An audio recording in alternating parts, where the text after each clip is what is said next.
O capítulo 27, Lamentação sobre Tiro.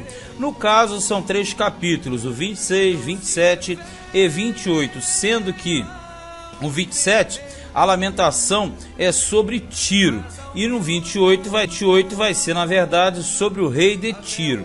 Mas é uma palavra de juízo e condenação sobre uma cidade que era uma região portuária, era, na verdade, o porto mais importante daquela região, principalmente após a queda de Jerusalém.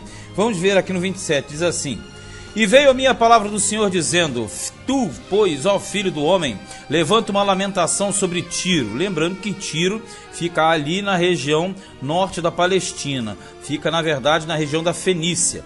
E dize a Tiro, que habita nas estradas do mar e negocia com os povos, porque era na verdade um porto, em muitas ilhas, quer dizer, continentes, países distantes. Assim diz o Senhor: Ó Tiro, tu dizes, eu sou perfeito em formosura. No coração dos mares estão os teus termos. Os que te edificaram aperfeiçoaram a tua formosura. Vamos entender isso aqui. Esta palavra, ela é dirigida a Tiro, como se fosse uma pessoa, né? Na verdade, mas é uma cidade, é um porto.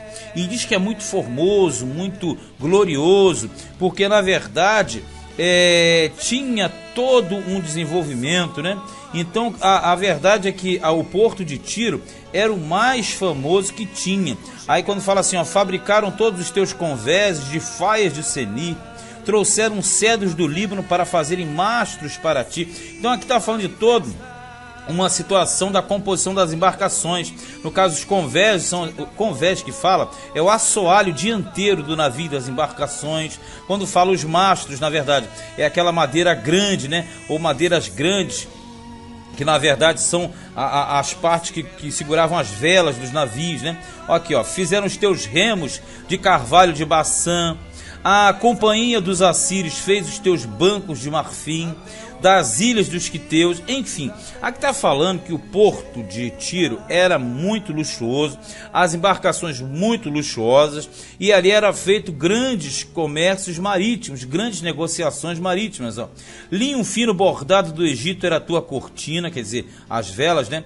Para te servir de vela. Azul e púrpura das ilhas de Elisá eram a tua cobertura. Os moradores de Sidom, e Sidom é coladinho com Tiro, né? E de Arvade foram os teus remeiros. Remeiros são aqueles que remam no navio, né? Os teus sábios, ó Tiro, que se acharam em ti, esses foram os teus pilotos, que os que dirigem as embarcações. Na verdade, que está falando de toda uma pompa, todo um poder que na verdade Tiro possuía. Os anciãos de Gebal e seus sábios foram em ti os que consertavam as tuas fendas. Aí aqui, né, já é o estaleiro, né? Lugar de consertar o navio. Todos os navios do mar e os marinheiros se acharam em ti para tratarem dos teus negócios. Moral da história: até para trabalhar nesses navios e embarcações vinham os melhores que existiam naquele mundo. Que eu, quando eu falo naquele mundo, as regiões próximas do Oriente, né? Aí fala mais aqui, ó. Os persas, ó, e os lídios e os de Put eram no teu exército, os teus soldados. Escudos e capacetes penduraram em ti. Eles fizeram a tua beleza. Então vamos lá. Até as embarcações, os soldados eram contratados, eram mercenários, na verdade, trabalhavam por dinheiro. Os filhos de Arvade e o teu exército estavam sobre os teus muros em redor, e os jamaditas sobre as tuas torres. Penduravam os seus escudos nos teus muros em redor. Eles aperfeiçoavam a tua formosura, quer dizer, era uma cidade imponente, era uma cidade forte, era uma cidade que se destacava e fazia essa transação, era uma grande feira marítima, digamos assim. 12. Tarsis negociava contigo por causa da abundância de toda a casta de fazenda, com prata, ferro, estanho e chumbo, negociava em tuas feiras. Veja bem, quando fala Tarsis, é identificado atualmente como Espanha.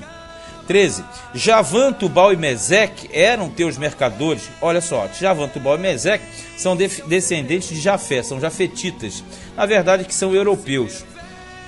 Com escravos e objetos de bronze fizeram negócios contigo. Das casas de Togarma traziam às tuas feiras, cavalos e cavaleiros e machos. Veja bem, aqui fala que na verdade vinha muita importação também, trazendo cavalos, cavaleiros de várias espécies.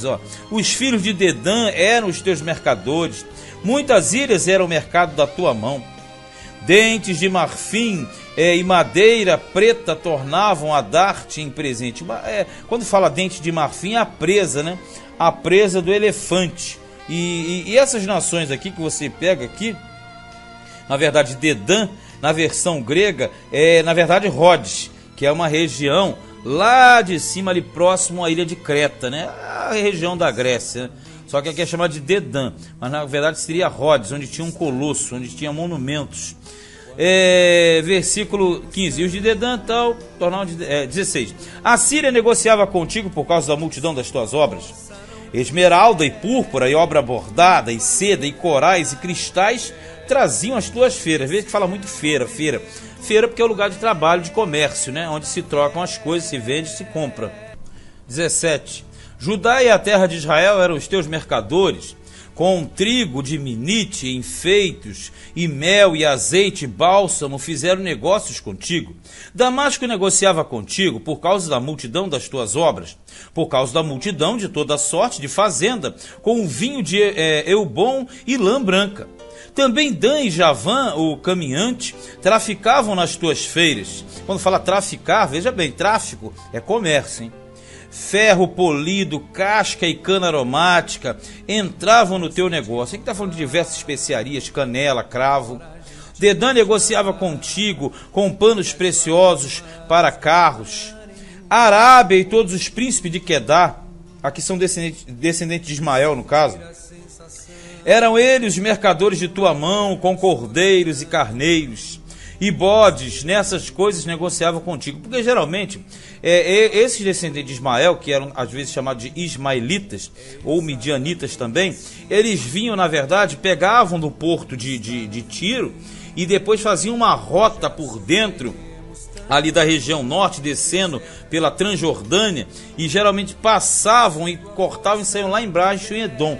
Então, na verdade, eles eram mercadores, ambulantes, né? Então eles saíam vendendo aquilo tudo pelo meio do caminho. 22. Os mercadores de Sabá e Raamá eram eles os teus mercadores, em todos os mais refinados aromas e toda a pedra preciosa, e em ouro negociavam nas tuas feiras. Veja de novo as tuas feiras.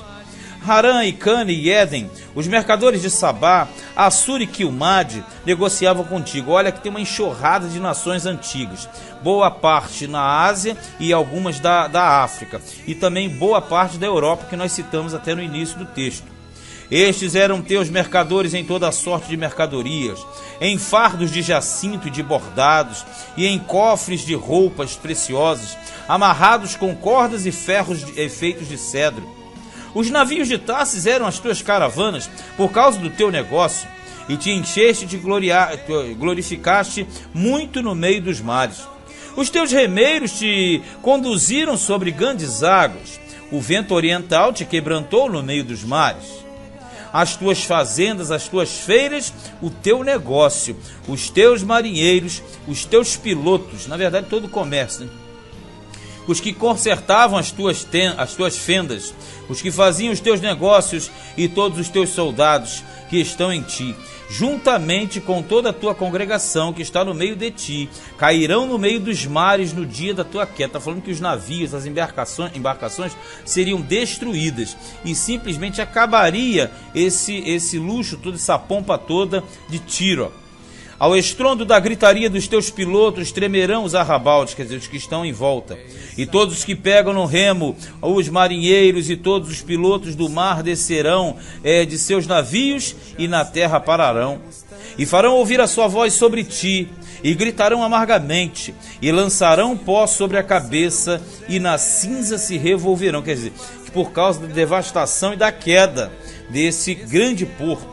E se farão inteiramente calvos por tua causa. Aí é o ritual de magia, né, de culto pagão antigo, que se rapava a cabeça ou parte dela. E se cingirão de pano de saco, e chorarão sobre ti com amargura de alma, com amarga lamentação. E levantarão uma lamentação sobre ti no seu pranto, e lamentarão sobre ti, dizendo: quem foi como Tiro? Como a que está reduzida ao silêncio no meio do mar? Quer dizer, que era um porto festivo, muita conversa, e de repente não tem nada. Quando as tuas mercadorias eram exportadas pelos mares, fartaste a muitos povos, com a multidão da tua fazenda e do teu negócio. Enriqueceste os reis da terra. No tempo em que foste quebrantada nos mares, na profundeza das águas, caíram os teus negócios e toda a tua congregação no meio de ti. Todos os moradores das ilhas foram cheios de espanto por tua causa, e os seus reis tremeram em grande maneira e foram perturbados no seu rosto. Os mercadores dentre os povos assobiaram sobre ti. Quando fala assobiar é lamentar. Tu te tornaste em grande espanto e nunca mais serás para sempre. Veja que daqui para frente nós veremos que a narrativa, principalmente do 28, é uma narrativa muito interessante, porque aborda uma pessoa, aborda o rei, e no capítulo 28 nós veremos que esse rei era uma prefiguração, a personificação, melhor dizendo, de Satanás, e uma prefiguração do anticristo. Se você pega automaticamente todo esse luxo, essa pompa de Tiro, do porto de Tiro, na verdade, que aí o título não é muito bem elaborado, teria que ser uma lamentação sobre o porto e as atividades marítimas de Tiro, você vê que era todo um sistema, todo um império. Então todo esse império que abastece os povos, se você vê bem, ele está ligado diretamente com o Apocalipse 18. Apocalipse 18, 19, não somente o 27, mas o 26 também, porque fala de um grande poder econômico, já viu? Onde todos necessitam e precisam dele. Então, na verdade, isso aqui mostra uma ostentação de poder, mas que chega o momento da sua queda. Então, a queda de Tiro, do rei de Tiro, equivale à queda de Babilônia e o sucumbir de toda a força de Satanás, digamos assim, na terra. Mas este foi Ezequiel capítulo 27.